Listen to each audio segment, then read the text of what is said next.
हाथ काट कर रख दूंगा ये नाम समझ आ जाए तो। कितनी दिक्कत होगी पता है राम समझ आ जाए तो।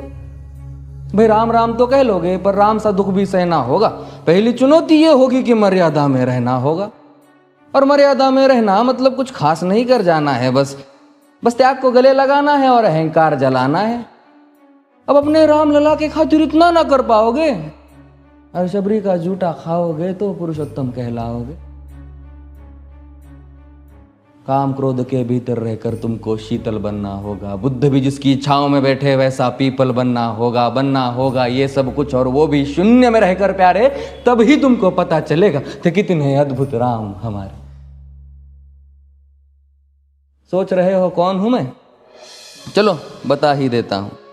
तुमने ही तो नाम दिया था मैं पागल कहलाता हूं। नया नया हूं यहाँ पे तो ना पहले किसी को देखा है। वैसे तो हूं त्रेता से, मुझे कृष्ण किसी ने कलयुग भेजा है।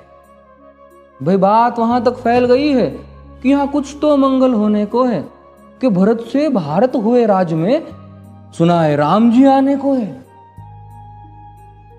बड़े भाग्यशाली हो तुम सब। नहीं, वहां पे सब यही कहते हैं कि हम तो राम राज्य में रहते थे पर इन सब में राम रहते हैं। यानी तुम सब में राम का अंश छुपा है। मतलब वो तुम में आते हैं रहने। सच है या फिर गलत खबर? अगर सच्ची है तो क्या कहने। तो सबको राम पता ही होगा, घर के बड़ों ने बताया होगा। तो बताओ फिर कि क्या है राम। बताओ फिर कि क्या है राम। बताओ। अरे पता है तुमको क्या है राम? या बस हाथ धनुष तरकश में बान, या वन में जिन्होंने किया गुजारा, या फिर कैसे रावण मारा लक्ष्मण जिनको कहते भैया, जिनकी पत्नी सीता मैया। फिर ये तो हो गई वही कहानी, एक था राजा एक थी रानी। क्या सच में तुमको राम पता है या वो भी आकर हम बताए? बड़े दिनों से हूं यहाँ पर, सब कुछ देख रहा हूं कब से। प्रभु से मिलने आया था मैं, उन्हें छोड़कर मिला हूं सबसे। एक बात कहूं अगर बुरा ना मानो, नहीं तुम तुरंत ही क्रोधित हो जाते हो। पूरी बात तो सुनते भी नहीं, सीधे घर पर आ जाते हो। ये तुम लोगों के नाम जपो में पहले सा आराम नहीं। ये तुम लोगों के नाम जपो में पहले सा आराम नहीं। इस जबरदस्ती के जय श्री राम में सब कुछ है, बस राम नहीं। ये राजनीति का दाया बाया जितना मर्जी खेलो तुम। दाया बाया, अरे दाया बाया ये तुम्हारी वर्तमान प्रादेशिक भाषा में क्या कहते हो उसे? हाँ वो लेफ्ट एंड राइट। ये राजनीति का दाया बाया जितना मर्जी खेलो तुम चेतावनी को, लेकिन मेरी अपने जहन में डालो तुम। निजी स्वार्थ के खातिर अगर कोई राम नाम को गाता हो तो खबरदार अगर जुर्रत की और मेरे राम को बांटा तो। भारत भू का कवि हूं मैं, तभी निडर हो कहता हूं राम है मेरी हर रचना में। मैं बजरंग में रहता हूं, भारत की नींव है कविताएं और सत्य हमारी बातों में। तभी कलम हमारी तीखी और साहित्य हमारे हाथों में। तो सोच समझ कर राम कहो तुम। ये बस आतिश का नारा नहीं, जब तक राम हृदय में नहीं तुमने राम पुकारा नहीं।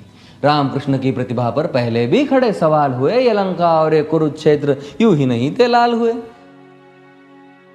अरे प्रसन्न हंसना भी है और पल पल रोना भी है राम। सब कुछ पाना भी है और सब पाकर खोना भी है राम।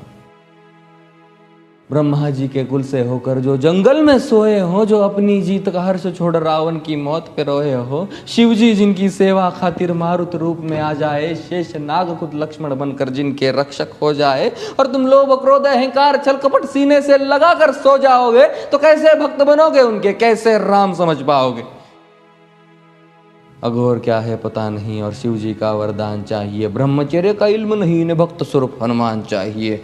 भगवा क्या है पता, लहराना सबको होता है पर भगवा क्या है वो जाने जो भगवा ओढ़ के सोता है। राम से मिलना, राम से मिलना, राम से मिलना है ना तुमको? निश्चित मंदिर जाना होगा पर उससे पहले भीतर जा संग अपने राम को लाना होगा। जय सिया राम।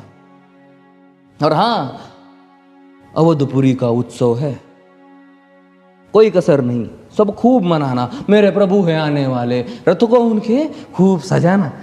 वो द्वापर में कोई राह तक है, मुझे उनको लेने जाना है। चलिए तो फिर मिलते हैं,